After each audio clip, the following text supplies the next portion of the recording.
Côte d'Ivoire, un groupe d'opposition et des organisations de la société civile ont salué l'annonce par le président Ouattara de la réforme de la commission électorale, deuxième mesure importante après l'acquittement de Simone Gbagbo. Élection présidentielle en République démocratique du Congo, l'ancien président de l'Assemblée nationale passé dans l'opposition, Vital Kamerhe, a déposé sa candidature à 3 jours de la date butoir du dépôt des dossiers. Au Zimbabwe, la justice a remis en liberté provisoire 27 opposants arrêtés dans le sillage des violences post-électorales après l'annonce de la victoire du président sortant Emmerson Mnangagwa. On en parle également dans ce JT.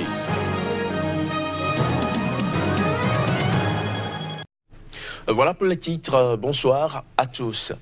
En Côte d'Ivoire, un groupe d'opposition et des organisations de la société civile ont salué ce mardi l'annonce de la réforme de la commission électorale.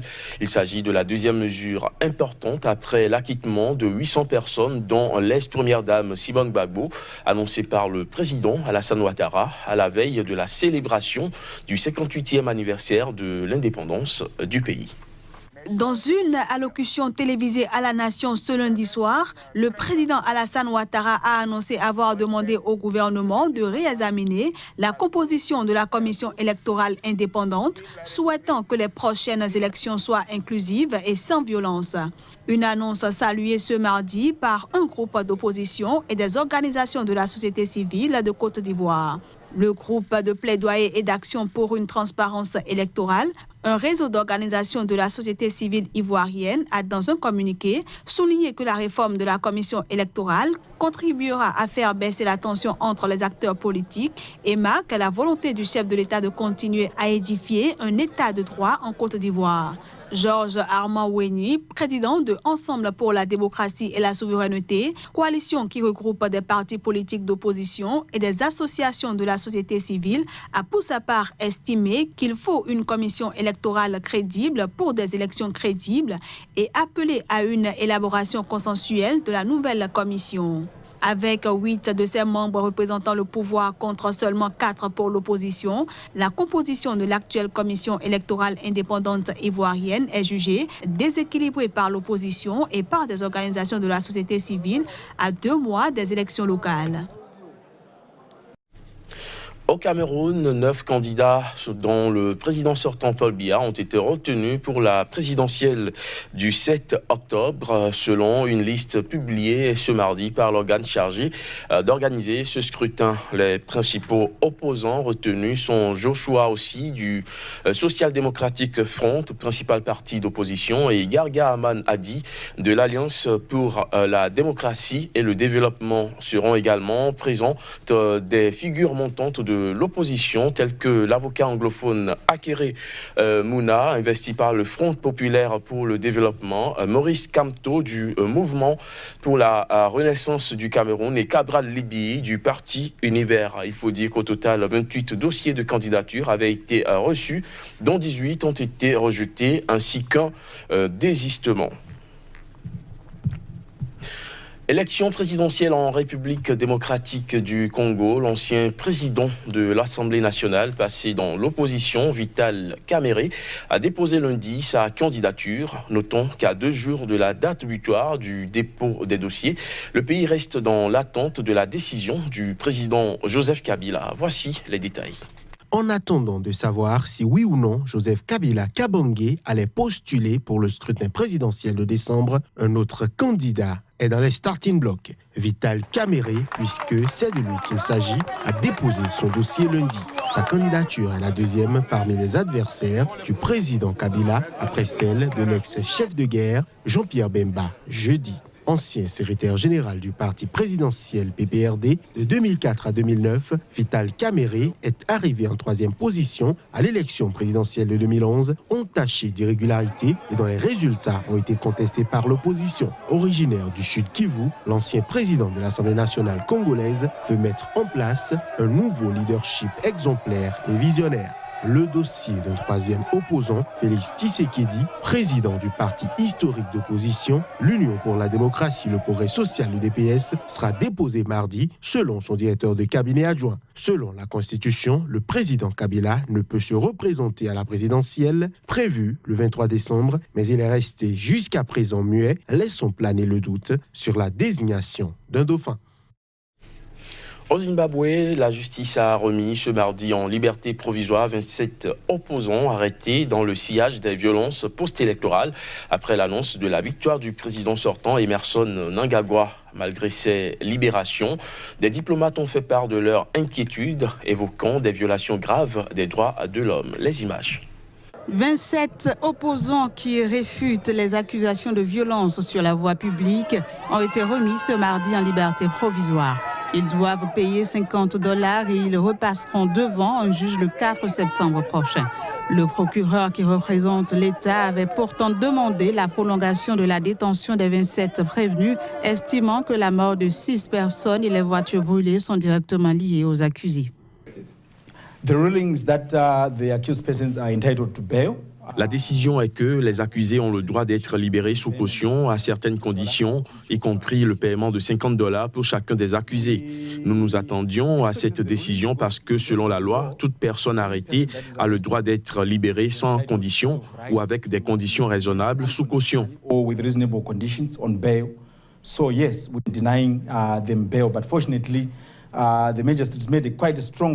Le magistrat a rendu une décision assez ferme et convaincante qui a abordé un certain nombre de questions, y compris la solidité des arguments de l'État. Si nous suivons la décision, cette affaire n'ira nulle part. Je pense que l'État serait bien avisé de ne pas poursuivre cette affaire. Les opposants avaient été arrêtés lors de la perquisition par la police des locaux du Mouvement pour le changement démocratique, principal parti d'opposition.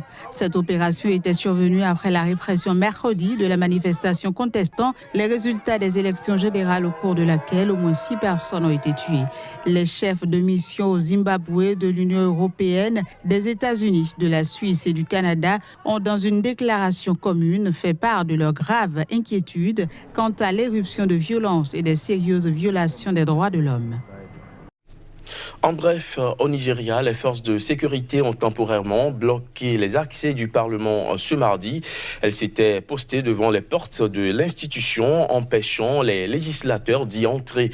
Les parlementaires ont finalement pu accéder à leur bureau en milieu de matinée après avoir vivement protesté. Aucune raison officielle n'a été avancée, mais plusieurs représentants de l'opposition bloquée à l'extérieur ont accusé la présidence de la République de vouloir lancer une procédure de destitution contre le président du Sénat avec lequel les relations sont exécrables.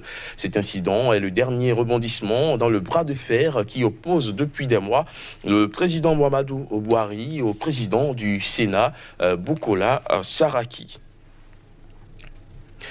Au Bénin, on parle toujours du dossier Laurent Métoyon et ses 6 co-accusés. Leur collectif d'avocats représenté par Maître Aboubakar Baparapé a donné une conférence de presse à Cotonou, une sortie au cours de laquelle il a dénoncé la condamnation de ses clients. On l'écoute. Plusieurs incidents ont émaillé ce procès au cours duquel toutes les exceptions et procédures préalables tendant à déclarer nul et non avenues la procédure ont été systématiquement rejetées par le juge Azo, qui, pour la circonstance, a semblé être atteint de surdité, puisqu'il a été sourd et imperméable à tous les moyens exceptionnels soulevés par les avocats de la défense. Même la décision de la Cour constitutionnelle, à savoir la décision DCC 18-098 du 19 avril 2018 ayant déclaré tant le relevé du Conseil des ministres, le comportement du procureur de la République, M. Uris Togono, que le délai d'ajournement de la procédure de flagrant délit contraire à la Constitution n'ont pu ébranler, n'est-ce pas, le juge qui a foncé droit vers le but qui correspond bien entendu à celui du Conseil des ministres, à savoir celui de condamner à tout prix les prévenus sans discernement et aveuglément, alors même que le dossier est totalement vide. Il ne faisait plus l'ombre d'aucun doute que ce dossier monté de toutes pièces par le gouvernement de la rupture n'était rien d'autre qu'un dossier de persécution politique contre Laurent Mettoyon et ses co-inculpés. Le Kenya et la Tanzanie ont commémoré ce mardi le 20e anniversaire des attentats contre les ambassades des États-Unis à Nairobi et Dar es Salaam. Ces attentats, on se souvient, avaient marqué l'apparition d'Al-Qaïda sur la scène internationale. Voici les images. Il y a 20 ans, le 7 août 1998, une énorme explosion dévaste l'ambassade américaine dans le centre de Nairobi, suivie quelques minutes plus tard par une autre déflagration à Dar es Salaam. Au total, 224 personnes sont tuées et quelques 5000 blessés, essentiellement des Africains. J'ai entendu ce que je croyais être des coups de feu tirés sur l'ambassade, mais il s'est avéré plus tard que c'était des grenades et ce qui m'est venu à l'esprit, c'est qu'il s'agissait de gangsters qui voulaient voler l'ambassade, mais il ne m'est jamais venu à l'esprit qu'il s'agissait en fait de terroristes planifiant un acte haineux et barbare de lâcheté. J'ai vu un homme courir de la scène de la fusillade vers la circulation dense et c'est à ce moment-là qu'une énorme explosion s'est déclenchée. Et depuis ce jour-là, je n'ai plus jamais vu la lumière du jour. Les dégâts ont été immenses. Le bâtiment qui se trouvait ici était complètement détruit. Je pense que c'était un bâtiment de 7 ou 8 étages et il a été réduit en poussière. Le carnage causé par 2 puissantes bombes placées dans des camions a marqué l'apparition d'Al-Qaïda sur la scène internationale et modifié le rapport des gens à la sécurité personnelle. Avec ce drame, Oussama Ben Laden s'est fait connaître du monde entier.